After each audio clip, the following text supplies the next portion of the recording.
अध्याय 11वां। वार्ता समाप्त होती है। अफसोस, आखिर वो दर्दनाक घड़ी आ ही पहुंची जिसकी कल्पना मात्र हमारी आंखों में आंसू और दिल में गहरी वेदना ला देती थी। 2 अप्रैल 1948 की सुबह 8 बजे हुजूर महाराज जी ने 5 तत्वों का चोला त्याग दिया। 90 साल पहले सचखंड के महासागर से जो महान धारा निकली थी, वापस अपने मूल में समा गई। जिस सूर्य ने हमारे अंधकारमय हृदय के कोने कोने में प्रकाश की किरणें बिखेरी थीं, वो एकाएक अस्त हो गया और इसके साथ ही हमारी जिंदगी के प्यार और खुशी पर आखिरी पर्दा गिर गया। अब हमारी जिंदगी में रह ही क्या गया था। हम तो केवल अब मौत का इंतजार कर रहे थे। प्यारे सतगुरु के बिना अब जिंदगी में कोई खुशी ना रही। वो तो अब केवल दुख दर्द की गाथा बन गई है। वे हमें छोटे बच्चों की तरह दुलार करते थे, प्यार करते थे। हमारे सिर पर उनके हाथ का स्पर्श मात्र हमारे मन को शांति और दिल को चैन प्रदान करता था। उनके दर्शन करते ही हमारी सब दुनियावी चिंताएं और रूहानी शंकाएं दूर हो जाती थीं। उन दिनों हमारा हृदय पुराने प्रेम गीत की धुन पर नाचता रहता था। दूर देश का प्रीतम प्यारा आया ग्राम हमारे। आज वो गीत बेसुरा और बेमौजू हो गया है। उस दूर देश के वासी ने आज हमसे पीठ फेर ली है और वापस अपने असली घर चला गया है। हमारा सरताज और हमारा बादशाह हमसे छिन गया है। हमारी जिंदगी के बेड़े का कप्तान इस दुनिया से उठ गया है। हम अनाथ और बेसहारा हो गए हैं। हाय, काश 2 अप्रैल की वो सुबह आती ही नहीं। हम उनके साथ अपनी पूरी जिंदगी रात के अंधेरे में ही गुजार लेते। वे जिंदा हैं, इतना सा ख्याल ही हमारी अंधेरी रातों को रोशन करने के लिए काफी होता। जब हम अपने प्यारे सतगुरु के शरीर का ब्यास नदी के किनारे संस्कार करके लौटे, तो डेरा हमें सुनसान जंगल सा लगने लगा। जिस स्फूर्तिदायक हवा ने डेरे को चमन बनाया था, वो सहसा बंद हो गई थी। ऐसा लगता था मानो सर्दी के पाले और कोहरे ने उस चमन की सब कलियों को मुरझा डाला था। जैसे पतझड़ में पेड़ों की पत्तियां झड़ जाती हैं और केवल ठूंठ रह जाते हैं, उसी प्रकार डेरा भी सुनसान और बेजान लग रहा था। केवल जवान और बूढ़े, अमीर और गरीब ही फूट फूट कर नहीं रो रहे थे, बल्कि बच्चों तक के चेहरे उदास थे और वे भी सिसकियां भर रहे थे। हमारे शोक और विलाप में प्रकृति भी हमारा साथ दे रही थी। एक ऐसी भयंकर आंधी उठ रही थी जिसकी गर्द ने सारे आकाश में छाकर अंधेरा कर दिया था। पिछले कई दिनों से भूकंप के झटके आ रहे थे। मानो धरती ये भविष्यवाणी कर रही थी कि कोई बड़ा भारी संकट आने वाला है। एक प्यारा साथी, चाहे वो पत्नी, पुत्र, पुत्री, माता पिता, मित्र, सेवक, पड़ोसी या कोई और प्रियजन हो, हमारे जिंदगी के सफर का रूप ही बदल देता है। प्यार ही जिंदगी को बनाता है, हमें जीने की खुशी देता है। जब ये प्यार खत्म हो जाता है तो सुंदर से सुंदर बगीचा भी रेगिस्तान लगने लगता है। अकेलापन सब खुशियों को खत्म कर देता है। सतगुरु के प्यार ने मेरे अंदर के और सब प्यार, पत्नी, बच्चे, माता पिता, भाई, दोस्त के प्यार को हटा दिया था। इस उम्र में आज उस दिव्य प्यार के बिना मुझे सब कुछ उदास, बोझिल और अंधकारपूर्ण मालूम हो रहा था। हृदय पर अकेलेपन और सूनेपन की वीरानी छा गई थी। जीने में अब कोई रुचि ना रही थी और मैं जीवन के अंत के लिए प्रार्थना कर रहा था। लेकिन इसके खत्म होने में काफी समय लग रहा था। सतगुरु के साथ बिताए हुए दिनों की मधुर स्मृतियां आज वियोग की वेदना को और बढ़ा रही थी। आह, उस मोहक प्यारे मुखड़े को अब कहां ढूंढूं जिसके पल भर के दर्शन से ही हमारे दुख दर्द दूर हो जाते थे और ऐसी शांति मिलती थी जैसे तपती हुई धूप से झुलसी फसल को सावन की फुहारों से मिलती है। लेकिन अफसोस, आज वो प्यारा स्वरूप हमेशा के लिए हमारी आंखों से ओझल हो गया। वो मीठी वाणी आज हमेशा के लिए खामोश हो गई। केवल उसकी गूंज ही रह गई, हमेशा के लिए। लेकिन नहीं, संत कभी नहीं मरते। वो दिव्य ज्योति कभी नहीं बुझती। वो तो हमेशा जगमगाती रहती है। क्या उन्होंने नहीं कहा था, मैं वादा करता हूं, मैं हमेशा तुम्हारे अंग संग रहूंगा। बेशक वो हमारे साथ हैं, केवल उन्होंने पोशाक ही बदली है। वो ज्योति, वो प्रकाश आज भी हमारी रहनुमाई कर रहा है। वही शोभा, वही प्यारा स्वरूप, वही लुभावनी मुस्कान और वैसा ही अपार दया मेहर का सागर आज भी मौजूद है। प्यार और प्रकाश की वही धारा, वही ज्योति चमकते हुए सितारे की तरह आज भी सारी संगत की रहनुमाई कर रही है।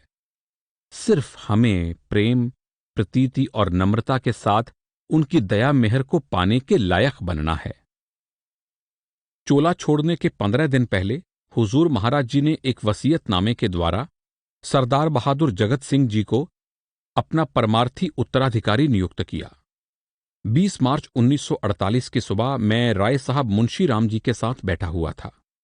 राय साहब सन 1941 से हुजूर महाराज जी के सेक्रेटरी का काम कर रहे थे। हुजूर का सेवादार गांधी हमारे पास आया और बोला कि हुजूर राय साहब को बुला रहे हैं। राय साहब तुरंत गए और 15-20 मिनट के बाद लौटे तो मुझे बताया कि हुजूर ने सरदार बहादुर जगत सिंह जी को अपना रूहानी जानशीन नियुक्त किया है और उनके हक में एक वसीयतनामा तैयार करना है। सरदार बहादुर जगत सिंह जी कृषि कॉलेज लायलपुर, पंजाब के रिटायर्ड वाइस प्रिंसिपल थे। उनकी आला दर्जे की भक्ति, सेवा और कमाई के लिए सारी संगत उनका बड़ा आदर और मान करती थी। उनकी नम्रता और दीनता का अंदाजा आगे कही जाने वाली घटना से लगेगा।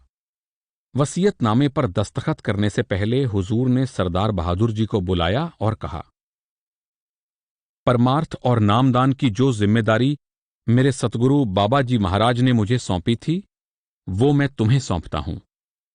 मैं तुम्हें अपना जानशीन बनाना चाहता हूं। ये सुनते ही सरदार बहादुर जी की आंखों से आंसू बहने लगे और दोनों हाथ जोड़कर बड़ी नम्रता से बोले, हुजूर, आप तो संतों के शहंशाह हैं और मैं तो केवल आपका एक अदना दास हूं। ये शहंशाहों की गद्दी शहंशाहों को ही शोभा देती है। हुजूर हमेशा सलामत रहें।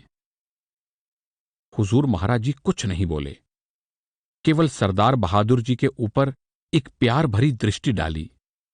सरदार बहादुर जी बाहर आ गए। उनकी आंखों से अभी भी आंसू बह रहे थे। लेकिन हुजूर ने उन्हें फिर बुलवाया। इस बीच में वसीयतनामे पर दस्तखत हो चुके थे। हुजूर महाराज जी ने फरमाया, मेरे हुक्म को मानना पड़ेगा। इस पर सरदार बहादुर जी हुजूर के चरणों में गिर पड़े और कहा, मालिक, मैं आपके हुक्म के सामने सिर झुकाता हूं। हुजूर महाराज जी के गिरते हुए स्वास्थ्य की खबर को सुनते ही मैं अपने दिल के जज्बात को ना रोक सका और राय साहब को वसीयतनामा तैयार करने के लिए वहीं छोड़कर अपने कमरे में आ गया।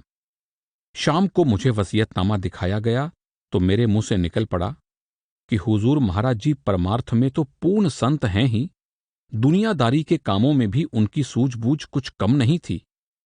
वसीयतनामे पर खुद हुजूर के दस्तखत तो थे ही, गवाह के रूप में उनके सबसे बड़े लड़के सरदार बचिंत सिंह जी तथा उनके पोते सरदार चरण सिंह जी के भी दस्तखत थे। हुजूर के कहने पर डॉक्टर स्मिथ ने भी, जो जिनेवा के मशहूर डॉक्टर और हुजूर के प्रेमी सत्संगी हैं और जो हुजूर की बीमारी में उनका इलाज करने के लिए खास तौर से स्विट्जरलैंड से आए थे, उन्होंने वसीयतनामे पर अपने हाथ से एक नोट लिखा कि वसीयतनामे पर दस्तखत करते समय हुजूर पूरी तरह से सजग और सचेत थे। 29 मार्च 1948 को सत्संग हुआ। ये हुजूर महाराज जी के जीवन काल का अंतिम मासिक सत्संग था। सत्संग के बाद सरदार कृपाल सिंह ने संगत को बताया कि डॉक्टरों के अनुसार हुजूर महाराज जी की तबीयत कुछ अच्छी नहीं है और उन्होंने अपना वसीयतनामा लिख दिया है। लेकिन हमें यह देखकर ताज्जुब हुआ कि सरदार कृपाल सिंह ने हुजूर के उत्तराधिकारी का नाम नहीं बताया। इसका कारण तो वे ही जाने, उनके मन में क्या भावना थी। लेकिन बाद की घटनाओं से इसका कारण बहुत कुछ प्रकट हो गया।